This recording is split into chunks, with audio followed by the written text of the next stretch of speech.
We'd like to welcome you to the Healthcare Revolution podcast, where we empower you to take control of your health, restore your trust in the medical system, and achieve lasting wellness. I am your host, Brad Powell, Doctor of Physical Therapy and owner of an award-winning foundation physical therapy here in the Salt Lake Valley. Each episode, we dive into all things rehab prevention, overall health, bringing you expert insights from leaders across the healthcare fields. Please note, while we aim to provide with the best knowledge and advice, the opinions shared represent those of experts in the field and are not to be replaced with professional medical advice. So let's revolutionize healthcare and wellness together.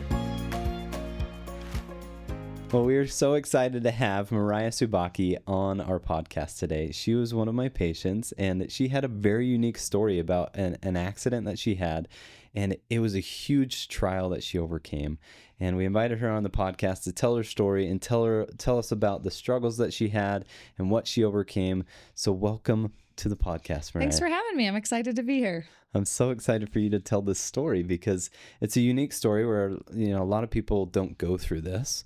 And then the people that do, it's very scary. It's very intimidating. You feel like your life is flipped upside down.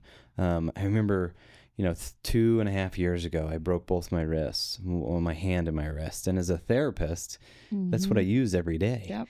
And I remember my life was just flipped upside down. It was just a good reminder again. I mean, I've broken over 30 bones and kind of gone through that multiple times, but more as an adult now, it's a completely different story.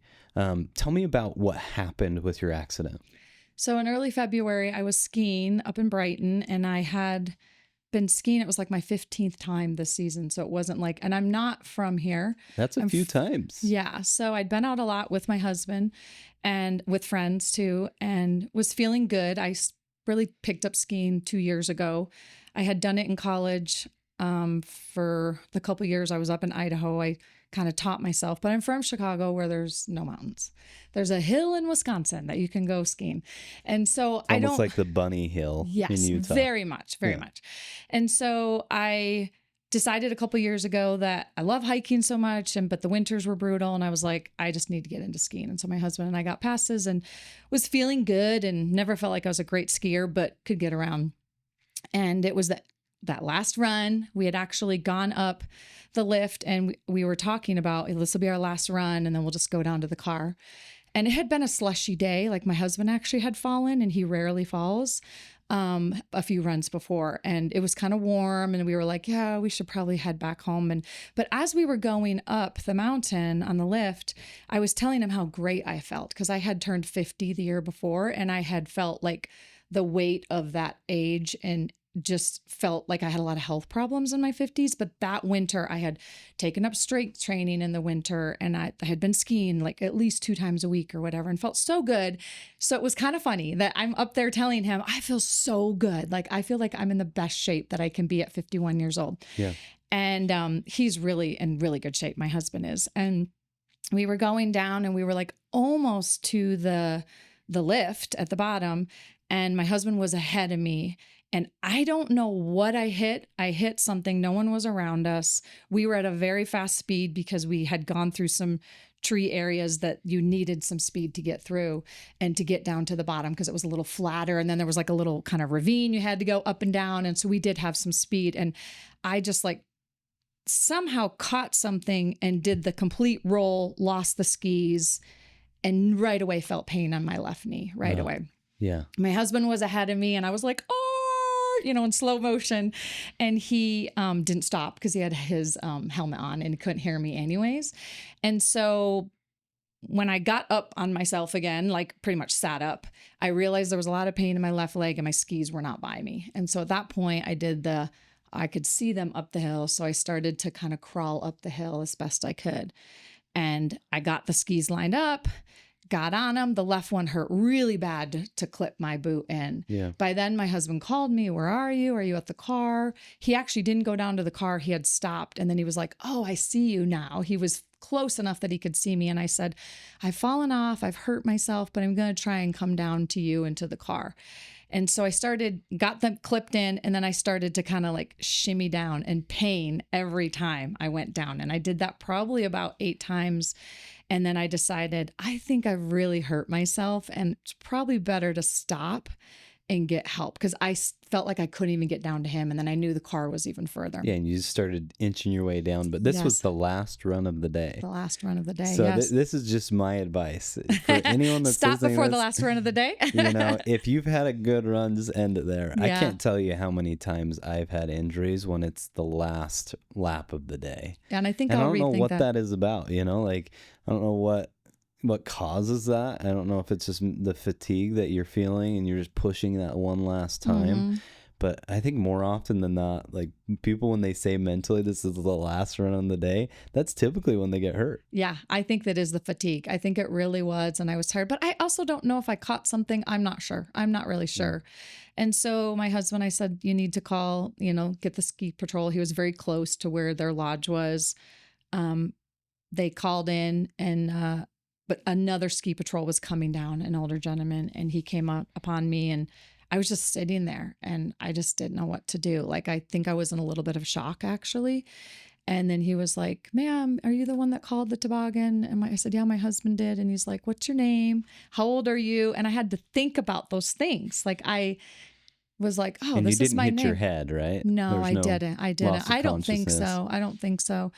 And so he was great. He then took my skis and set them up, behind me so no one would run into me. Like I didn't even think about those things. I just was sitting there going, I've done something bad and I don't know what to do. And I think I was in a little bit of shock or whatever. And then a young kid came with a tobogganed you down. And it was such a short distance, but it hurt so bad. Like it literally probably was like 500 yards. It wasn't even that far. If you've ever been so bad in a toboggan or a stretcher, it is not a comfortable experience. I'm just saying they need to create like a little bed instead, because they're like metal. They put like a blanket in it, and that's it. And you hit the bumps. They need to have like suspension on them or something. Obviously, they have to be really light and agile to get up in the mountains. But I mean, that's just my plug-in to get better.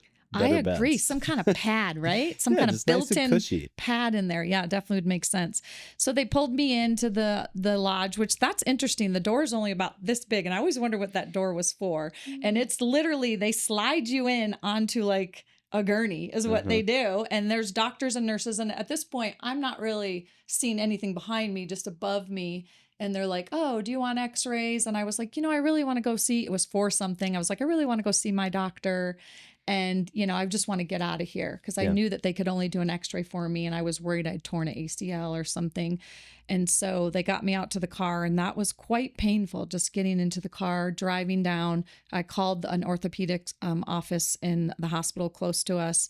And they were like, we can get you in tomorrow at 10 a.m. And so I just kind of went home and babied it. And it was brutal. It was hard. It was bad. At that point, could you bend your knee, straighten your knee, things like that? It felt more comfortable to bend it. They did at the ski resort give you like, quite interesting. They take carpet padding and they like put stuff underneath my knee and then took cardboard and made a splint out of cardboard. Self-made splint. Yeah, it was funny. It was kind of funny. But it's just arts and crafts. But that carpet pad really helped. It helps you not feel so bad or whatever. Yeah, but to get that stabilization when your knee is very unstable or any joint is so comforting. Yes. Because even the micro movement side to side and you having to contract the muscles to stabilize, it is really painful. That's exactly how it was. It was very painful to do anything. Painful to get even into bed was very painful. To get on the couch, anything was painful. So let's fast forward and we'll come back to the story because I want to finish the story. But in the end, what happened? What was the injury that they ended up finding? Injury was when I went to the orthopedic doctor the next day, he said that I had a compression fracture. He didn't call it the big word, but it's actually a tibia plateau fracture, right? Is that the correct word? And so I didn't know what that was. I knew the tibia is the bone. I knew that, but I didn't know. What emotions went through your head as you heard that? Well, the interesting thing is when he told me that, I was like, oh, do I need surgery? Do I need a cast? What do I need for that? And he was like, no, sometimes people get better and they're fine. So I was like, oh, maybe I'll be fine. He's like, but we need you to get an MRI to see if you've torn any muscles or ligaments or anything. And so in my mind, I was like, oh, I could actually be okay in a few weeks. Like I didn't go that far of what this injury actually turned into. And you're a very optimistic person. So I don't know, you're like, but I'm going to bounce back. I'll be fine. Or he just was optimistic. And I was like, okay, but I knew I was in pain. That was it. I knew I was in pain. So what after the MRI, what did you find out? So after the MRI, I hadn't torn anything, but that took a while to get the results. I was kind of surprised on that. So I didn't find out until my injury was on a Tuesday. I didn't find out till really like 15 or 16 days later, the results. So that was quite frustrating to be hobbling around on crutches, knowing, because I did feel better. Like the pain lessened, I definitely would say. So you got the MRI, but it took 15 to 16 days to get the results from my doctor. He had gone out of town. That's something that we need to improve. Yeah, for sure. I was really upset. I kept calling and it didn't turn out. And they were like, well, we'll get back to you, and nobody would. And so, but finally, when he did get back to me, he was like, this is what you need, and you need this surgery. And there's a doctor that specializes in this. And so we're not going to do it here in our office. One of the orthopedic surgeons there, it's a trauma surgeon you're going to see, and you're going to see him tomorrow. So I went the next day, and I saw his PA because he's in surgery. And she was like, in 3 days, you're having surgery. But by then I'd been on crutches for almost 3 weeks that I actually just wanted to move forward because I had no idea what kind of length time. So you're just in limbo for 16 days. Yeah, I couldn't work. I couldn't do anything really in the house. I couldn't. That's too bad. That's something that we definitely need to improve in the healthcare system, because when you get an MRI, we can get the results, 24, 48 hours later. That. So if I order an MRI as a physical therapist, I can get those results in 2 days. So I think that was just a lack of communication within the office that we need to work on. And it sounds like as a patient, you advocated for yourself. You called multiple times. I did. In fact, they had said that, wait 5 to 7 days to call. And I had done that.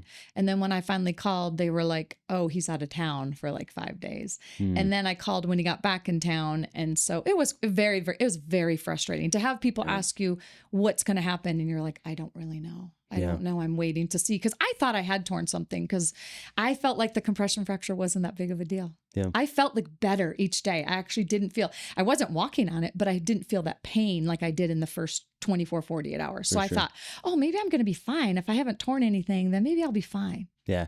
And overall, if you know the inflammatory and the healing cycle, so what happens is you have a ton of swelling initially, and that swelling is pushing on a lot of nerves. So it's very, very painful because the body's trying to stabilize, let's just say the knee. Yeah. And because it's so swollen, it literally is kind of creating a self-splint, but then it becomes more painful because the swelling is pushing on all those structures. And then over the next 5 to 7 days, the swelling goes down. So typically they'll either get you into surgery immediately before the inflammatory cycle, or they'll wait 5 to 7 days and then get you in immediately after. But we really don't want to wait up to 16 days. So that was the reason why they expedited it so fast. Yeah. It's because bone starts to heal and solidify and to regrow, and you just don't want that. So I was ready. I was ready to move forward with the recovery. But then it was awful to hear that she said, the PA, she said, and you'll be on crutches for 6 weeks now. And I was like, what? I'd already been on for 3 weeks, Tibial plateau fracture is a big deal. And for those that don't know the anatomy of the tibial plateau fractures, it's essentially your tibia comes up and it has 2 platforms, and then your femur sits on top of it. So if it breaks in between on those tibias on the articular surface where the bones articulate together, then it can split it more, right? And you want a nice smooth surface. And if they're off just slightly, when you bend your knee, it can cause excruciating pain. So that's why it's so crucial to get those aligned really, really well, and then not weight bear for 6 to 8 weeks. And obviously the orthopedic surgeon guides you on that weight bearing precautions, but it's a big deal. And then that's why they had to do the surgery. So tell me about the surgery. So the surgery was really no big deal. I mean, obviously you're out, and it wasn't that big of a deal, but I was told, I met the surgeon right before the surgery because I'd only seen his PA, but I met the surgeon, and he explained to me that it was kind of like I had a pothole in the top of my tibia, and so he's like, I'm going to build it up by putting in a plate on the side of your leg, and then screws that go in there, and then cadaver bone on top of it. And so he was like, oh, you'll be fine. It'll all be great or whatever and things. And I was like the last one in the day. So I was the last one in the recovery, and was in a lot of pain when I woke up, a lot of pain, even though I had gotten a block. I don't know if it really took, because I was in a lot of pain. And I don't think I'm a person that has, I have a high pain threshold, I believe, because I don't usually have a lot of pain. But I felt it. And when I went in recovery, I was in a lot of pain, and I was like, but I really just want to get home because I want to get to my pharmacy before it closes, right? Like I wanted those meds because it was like 7:15. Yeah, and she was like, if I tonight. give you one more, you have to stay an hour. And I was like, I don't have time. I have to get back. I was well enough aware to know that. Yeah. That first night, I slept our bedroom's on the second floor. I slept on the first floor in a guest room.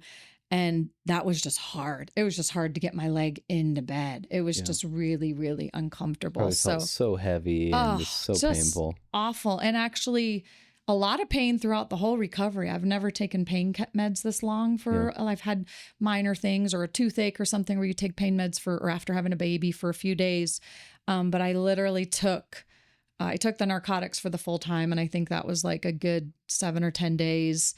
And then, ibuprofen and Tylenol for, I would say, a good 5 to 6 weeks, and then still was taking it. Like I've never taken so many meds. So the recovery was really, really hard. I thought. Tell me about, so say from the accident to the surgery to the rehab to all the processes in between, what was the hardest part for you? The hardest part was just being on crutches. That's what I feel like was the hardest thing, because your hands are taken. Your hands are taken and you can't do anything.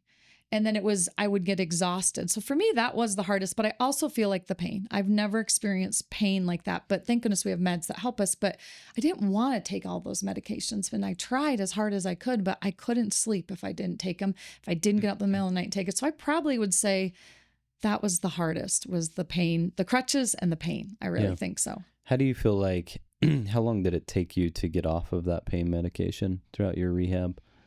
Well, I did to get your pain under control. The whole pain, like no ibuprofen, because even when I was doing, not necessarily ibuprofen, but more like the narcotics. The narcotics, opioids. I feel like I think he had given me like 7 to 10 days. I can't remember, and I remember hitting that point and thinking, I still want them, and so I asked for a refill, but then was thinking about it that and I'm a person that I like pain medication. Like to me, the few times I'd had it before this, it makes me feel good. I know some people, it makes them feel throw nauseous. Up. Not me at all. It makes me feel like life is great. So that's a concern, right? That I could become addicted to it. And I'd heard of people saying that with bad injuries, that they became addicted. So I was very concerned about that. So when I went for my second week, I was kind of taking the oxycodone, just rarely, it was more Tylenol and ibuprofen. But I told the PA, I said, I'm having a really hard time sleeping. I can't make it through the night. And so she gave me another medication called tramadol. And so I was able to get through the night. But even then, when that expired, I was like, should I refill it? I called the office and they were like, just so you know, you don't want to take this. So by this time I was probably 3 or 4 weeks and I was still taking something at night or whatever. And so I decided I can do this. And I just went on the ibuprofen and Tylenol, but I was still taking it every 3 hours for weeks. I couldn't believe that. Never done that. It's a really challenging thing to do because with the tibial plateau fracture, it's very, very painful. And because the bone is literally split in two, and then we screw it together with a plate. So you literally can think about that as kind of like a minor amputation in a sense. And I wasn't walking on it. That's what was so weird about it. You would think it would hurt more walking on it, but I did not walk on it at all. I used a shower chair in the shower. Anytime, I never stood. There was never any reason to stand on it. In the kitchen, I would lean against the counter to try and do dishes, things like that. But I never stood on it. I didn't. And it's so painful because it's deep in the bone, and those sensory nerves just give you a lot of signal, a lot of feedback. Yeah. But I do want to say on the medication standpoint, what we teach our patients is pain medication is good. It is part of modern medicine to help in this recovery process, because when you're in a lot of pain and we're doing the rehab portion, it limits your ability to move. The muscles will tense up because it hurts. It won't let you to move well. And some people think, it's just masking the pain. There actually is some truth to that, but we need to manage pain well in the first few weeks to be able to progress, because we can't move it if you're in excruciating pain. Right. And we do use pain as a signal to help us know when to progress and we'll know when to back up and not progress as much. But at the same time, that first couple weeks, anything's going to hurt. Yep. But if we don't move the knee, in your circumstance, then it gets really stiff and it creates 10 times more problems. Well, and that was the problem. The PA was like, you need to kind of straighten it out because it felt more comfortable to have a little bit of a bend to it. And it was just when you're already in pain, that was the last thing you wanted to think about. And another thing that was really hard for me, because I'm such an active person, I enjoy a lot of different sports and being outside, is I actually got depressed. I didn't realize it till I came out of it, until I really became myself again, that I was like, I was really depressed. Yeah. And I don't consider myself a depressed person. And I look back and I think it's because I was stuck on the couch. Like I got to the point where I love to read books. I thought, oh, this would be fun to catch up on some shows. I didn't even care about any of that anymore. Yeah. I just wanted to go somewhere and be somewhere. And I would get out because it was my left leg. I could still drive. So I would meet friends. My parents and my mother-in-law live in assisted livings. I would hobble into their places and hang out with them for a little bit. But I just couldn't do anything by myself. I was dependent on so many people that was very, very difficult for me. Extremely difficult. And you're a very independent woman. You're typically the person that's out there serving other people. Yeah. So to be in that state was just very hard for you. It was very, very hard. But one thing I did learn from it is that people really step up and take care of you. Like that was the best thing out of it, is my neighbors and my friends. Like even in the beginning, like when I really needed someone to be there with me because I couldn't change my ice, or whatever, friends would come over so my husband could go to work or my husband could go do things and stuff like that. And so that I wasn't left alone, know? So that was really helpful to have them, to have a community through that is so important. I remember some of my injuries when I was 17 years old. I shattered my leg, broke my arm, and I just remember sitting in the hospital and I was just texting all of my friends, anyone that liked me, which wasn't a lot. Just kidding. And I just come visit me. I'm just like, I'm trapped in this bed. Is it so lonely? Yeah. And the time would just tick and I'd just be watching the clock. I'm like, I can't do anything else. And I'd read a book for an hour and then I'm just like, well, what else is there? I know. And when I got home, I remember I was in a wheelchair and I had a cast on, and my buddies came over and they actually rode me down the hill. And I think my parents were very frustrated. Like, why are you doing that? We were going probably 20 miles an hour down the hill and I was in my wheelchair. But yeah, you feel so lonely and it just feels so dark. And it's so important during these phases for people to be involved in your life. And I would say, and maybe you can give some advice here for patients that are in this circumstance, make sure you're reaching out to people to ask. Because a lot of people care about you and they want to come visit you, but they don't know what to do or how to help. What I learned from it is that don't just say to someone, well, text me or call me if you need anything. Just do something. And like there was one woman in my church that she didn't know that I had the injury. And so she found out and she stopped by my house on a Sunday and she was like, are you okay? What can I do for you? And I said, well, people are already bringing in meals. I'm good. My family's taking care of me. She's like, I'm going to bring you breakfast. And I was like, okay. And the truth is, when you're taking pain meds all night, like you need food in you. And so you need food in that morning time to eat your breakfast. So what she did is she made some muffins. She brought yogurts and clementines and she put them in individual baggies so that I could text my teenagers and be like, hey, will you put this on mom's nightstand so when I wake up, I can eat that and take my meds? Yeah. And she did that for it was like a week's worth of it. And I thought, what a silly idea. But it actually turned out to be the best idea ever because I was so in so much pain. I just needed something in my belly. And that was the quickest and easiest thing to get in there right at my nightstand, you know? Oh my gosh. So that was just so sweet that she decided to bring me breakfast. Yeah. I really loved it. We're going to do a retake of that because I love it so much. So the question is what advice would you give people that want to be caregivers? Let's answer that question again. So the people that you just told the story of, your advice was to just go help. Don't wait for people, explain the call, call me if you need anything, right? Yeah. And let's just retake that again. I think and that's tell the whole story about the muffin, or no, not that. Just summarize it. Just summarize it. What your advice would be to caregivers. Yeah. My advice to caregivers would to be that just do it. Just get in there and do what you feel needs to be done at that moment. Often we sit back and we think, oh, my neighbor's okay. Someone else is helping them. They're fine. But actually just go and do. Or just text and say, I'm going to bring this. I'm going to do this, instead of just, I'm going to wait for them. Because I'm a pretty outgoing person, so I will ask for help. But I think there's a lot of people who really won't ask for help and they don't want to be a burden to other people. And I believe that if you can't do it, you would just tell that friend or that neighbor, oh, I'm so sorry, I can't right now, but I would love to another time, you know? And so that would be my advice, is just to do it. Go ahead and do it. Don't even think about it. I love that. I had a friend that his wife was passing away. She was in her 40s, early 40s, passing away from cancer. And we had, been off and on in communication throughout, 3 or 4 months. By the time she got diagnosed and by the time she passed away, it was only 3 or 4 months. And they had little girls, and it was just the saddest story. But, I was just texting him like, hey, how's your wife doing? And how are things going? And he was so optimistic for, the 3 months. And then I texted him one day and he said, it's not good. Mm-mm. And I remember I just had this feeling. I'm like, I'm coming over, I'm coming to your house. Or I ended up saying like, do you want to go to lunch?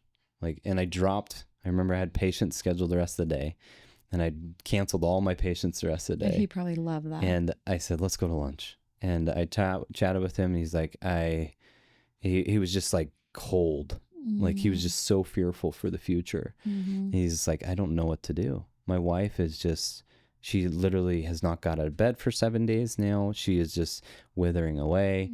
And I just really don't think she's going to make it. And I said, well, let's go see her, see what we can do to bring joy to her for right now. I mean, I've worked in the hospital. My job was to get people that were in the ICU outside. So maybe we bring her out into the sun and just get some sun and see how that goes. And, we went into her room, and I just remember seeing her, and I have seen so many people at that stage, and I just thought, she's only got a couple days. And I told my friend, I said, hey, let's get her up. Get her up outside. It's a beautiful sunny day. Let's get her in the wheelchair. I have the skills to help you. Let's make it happen. And we got her up in the wheelchair. We asked her if she wanted to get out and get in the sun. We got her in the wheelchair, wheeled her outside, and she was beaming. I wish you could see this picture. Maybe I'll show you sometime, but she was beaming, just smiling ear to ear. And she was propped up with pillows and just enjoying the sun for the last time. And then she passed away a few days later. But it's just one of those moments where, so many of us as caregivers just want that person to reach out to us and say, what do you need?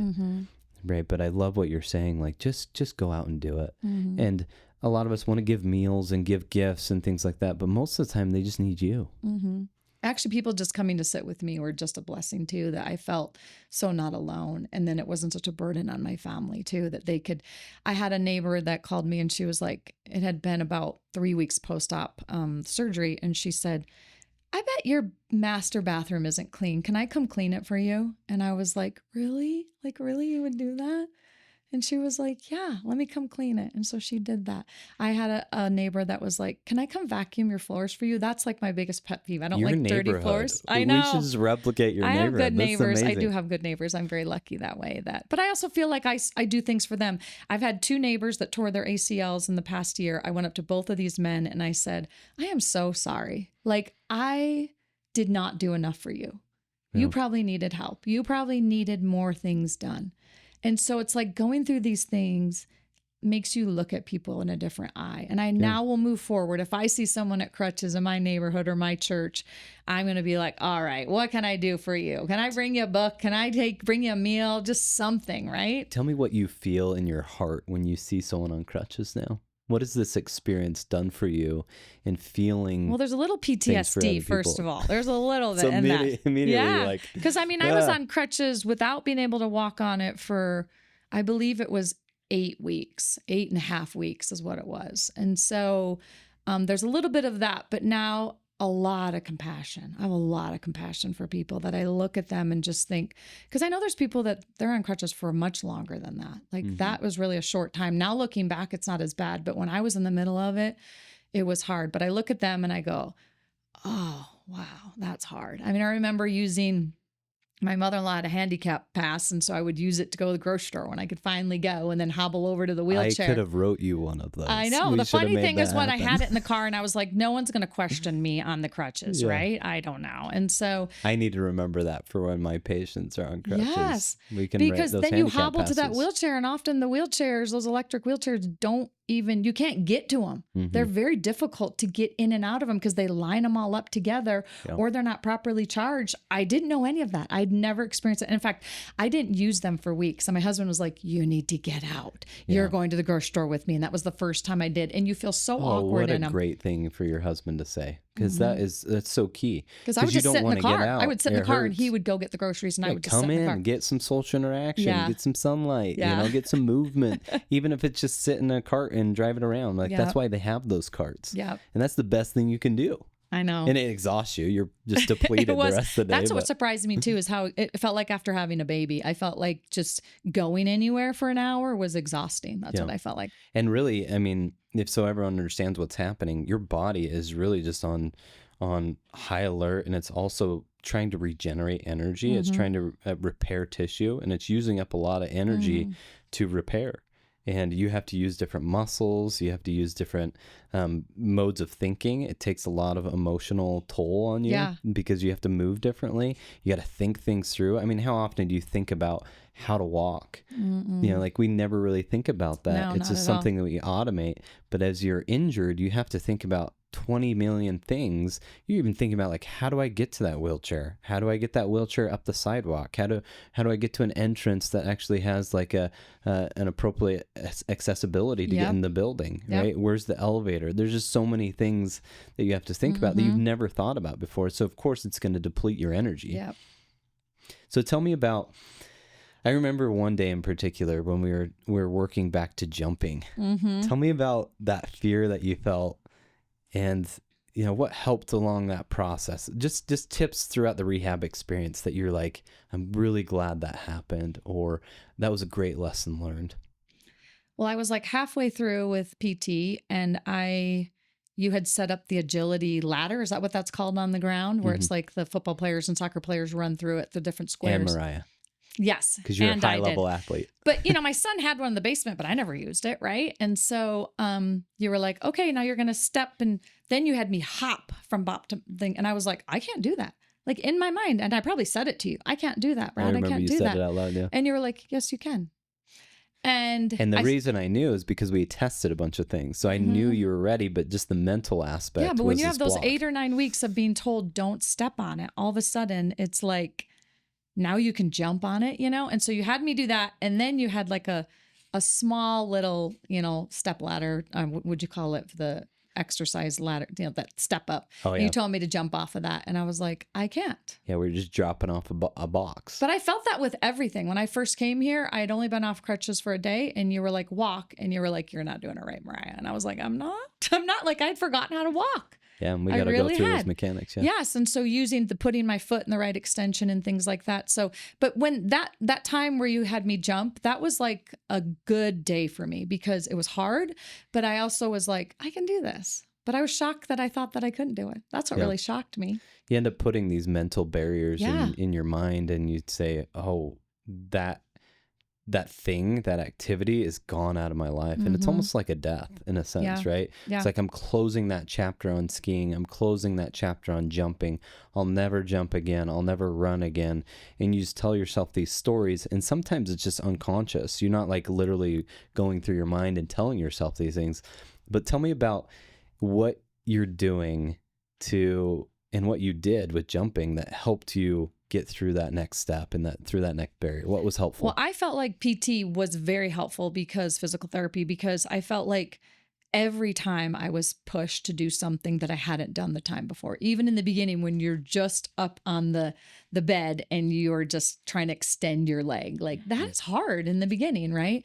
And so it always gave me that confidence. And of course, your PT assistant was amazing and she really pushed me. But there were days I would show up and tell her, I'm in a lot of pain. Like I am not doing well. Like I thought I was at a good, like, for example, I wanted to get back on the Peloton. That was one of my first kind of goals that I wanted to get me back to my exercise life. Cause I love Peloton, hiking, pickleball, and I did like skiing. Still not sure about skiing anymore, but I really wanted to get back We're on going my to get Peloton. over that barrier. Yeah. I think winning. that's my last one because I'm doing all the other ones. I'm doing all the rest.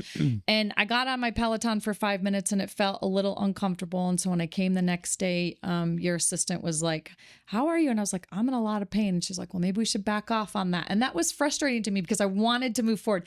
Like I wanted to go to my 30 minutes, you know, I wanted to be sweating hard on that thing. And I knew I wasn't standing on it. I was just sitting. But every time I came, you or your assistant pushed me to like do something more that I hadn't done the time before. And my leg extension was improving every single time. The end of your PT, they put ice or heat on you and extend your leg. And in the beginning, she put a nice little towel under there. But, you know, about by halfway through, she's like, you don't get the towel anymore, we'll Mariah. slowly You take don't get away. that anymore. And so that was scary. And I would always, to the girls, I'd always be like, is my 7 minutes up? Like it was around 5 or 6 Can minutes. I just have 5 more? Yeah. And I was like, and they're like, you got 1 more minute, Mariah. And I'm like, okay. And they're like, we can take it off if you're, I'm like, no, I'm going to do this because I just wanted to get better. I wanted to be back to all those things is what I wanted. Yeah, and we're trying to get that knee extension because even lack of 2 to 3 degrees takes significant amounts of more energy to walk. Oh, that's interesting. Because you want that bone-to-bone congruency as you step on it. If you don't, you lack that 2 degrees, you're using quads to walk. A lot more quad activation. Yes. So you're just losing a ton of energy and it's very insufficient to walk. So getting that full knee extension early on is so crucial. And tell me about your PT to PTA experience. So we have a physical therapist. I was your physical therapist, and then Piper was your physical therapy assistant. Right. Tell me about your experience of working in that team aspect. We kind of call it the many minds approach. Like a team working together. We have McCall was your PA, and then who was your surgeon? Was it Dr. Hawes? Dr. Hawes, yes. Yeah, so we have this team approach of all of us working together. Tell us how we did as a team, and give us some feedback on how all that experience went. I can't really complain about any of it. I feel like we only want positive feedback. Yeah, no. Just kidding. I will say I had never had PT. I had sent my kids to PT for like a torn ACL and like a back injury. I have a soccer kid that had like a quad injury. And so I had seen them do it, but I had never myself done it. Yeah. And so in my mind years ago, PT was torture, right? Pain and torture. Yeah. And so I came in thinking, oh, this is going to hurt. I took painkillers before I came. For the first day you told me. Yeah. And I took a lot of painkillers before. I'm ready. And you were like, it's not that way anymore, Mariah. It's not that way. So I felt like as a team, just like I said, that when I would come in and tell Piper that it was a really bad weekend, then she would not push me in that way, and she would massage my leg or work on, like, I think it's a lot of those nerves were being reactivated, right, that were cut. And so I would have pain further down my leg, actually a lot in my, we call it neurogenesis. Yes, the like nerves a lot have of to that, regrow. that I felt like I wasn't doing anything crazy hard. I just barely improved a little bit each day. I never overdid it. That's what I felt like. I never went anywhere that I was walking on it for hours on end. And so, and even walking in the neighborhood, like when I first could walk, I walked like 3 houses, and then I walked 3 houses back, then I would go down to the end of the road, and things like that. And I always went with somebody to be safe. If I got tired, I was like, they could come pick me up, right? Or whatever. But I felt like Piper took care of me and pushed me when I needed it. And on those days, which was only probably 3 or 4 times out of my whole therapy, that I was like, I'm in a lot of pain. I'm really, really hurting. And she would do all the wonderful stuff that just, and she would still push me. But by the end of it, I felt like I was getting a massage. It was nice. It was super nice. And that's what physical therapy is all about, is the balance of getting you feeling better, but challenging it a little bit more. And I always, every once in a while, a patient will call in and say, I'm in so much pain, I can't come into PT today. And you're like, come in, and right? I'm like, well, no, please come in. My job is to bring your pain down. Yeah. And we're going to completely alter our therapy session based on what you're currently feeling. We might spend a ton of time on just getting that knee feeling good, getting your muscles relaxed, getting those nerves calmed down, using some of our passive modalities, you just relaxing and getting it feeling good. And then we'll gradually work into that. But if you're not consistently coming to your appointments, it's really hard to progress. Well, and I felt like that with you and Piper, that I felt that way. I felt like that you guys were an advocate for me. You weren't just pushing me to get better, that when I was having a bad day, then you guys were there and you were helping me to feel better. So that was really good. I'm grateful for that. Tell me about as we kind of wrap up this podcast, your experience, what a remarkable experience you've had. What kind of last advice would you have for someone that's maybe at the beginning of this injury? What advice would you give them? That just keep going, just like you said, to go to the PT and do the exercises too. You've got to do the exercises at home. You got to do your homework. You've got to. And I didn't have a whole lot of other things I could do. So it was like I would do that every day, and I still do a lot of it. I still do because I really want to get it all back to, I don't feel 100%. I would say I'm like 90%, but my advice is to go and to talk to your PT and the assistant when what you're struggling with and what you've done, and they will help you to get through it. I look back to when I first started to when I finished, because I remember Piper telling me I only had 2 more weeks, and I remember thinking like, I can't do this. And so she was talking to me about like, because I thought by the end of it, I would be me. I would be 100% Mariah. And I wasn't at the end of it, because I think it was like a good 7 weeks. I can't remember how long PT was, but, she was like, our goal is to get you to be confident that you can do things on your own. And by then I had played pickleball. I had been on my spinning bike. I had gone hiking, the things I wanted to do. Yeah. I had done them all modified. I will say that I wasn't like, even in pickleball, I still hesitate to run as much as I did before. And hiking, I feel the hardware in my leg, especially when I'm going down. I feel the hardware, but I feel like just keep going to PT, do the homework. It's all worth it in the end. Yeah, I love that. And get a neighborhood like yours. I am lucky. I will say, like, be that person too. I think the reason why you have such a great neighborhood that cares for you is because you've probably cared for them. And but I could have been better. I recognize that after sitting on the couch all that time. I could have been so much better to my neighbors. Yeah, sure. I definitely think we can all be better. And in having the lens to see these people that are going through these injuries, you know, like you have a lens that people don't have anymore, like other people don't have, because you've been through it. This level of empathy, this level of compassion, because you've been through a similar circumstance. You know what it feels like to be in their shoes to a certain extent. So all of a sudden you want to reach out more. Yeah. You know, and I really hope people that listen to this are thoughtful of that. You know, have the eyes to see those that are on crutches. You know, we just look at it as like, oh, you know, you're just on crutches. That's a bummer. You'll be back at it. Right. Yeah. But it's a long journey. Even if it is a 6 to 7 week process, it is a long journey. It's hard. It's challenging. You do feel depressed. You do feel anxious. You do feel alone. You feel all of these things. And I think the biggest thing I'm taking away from what you've said is be there for people. Show up.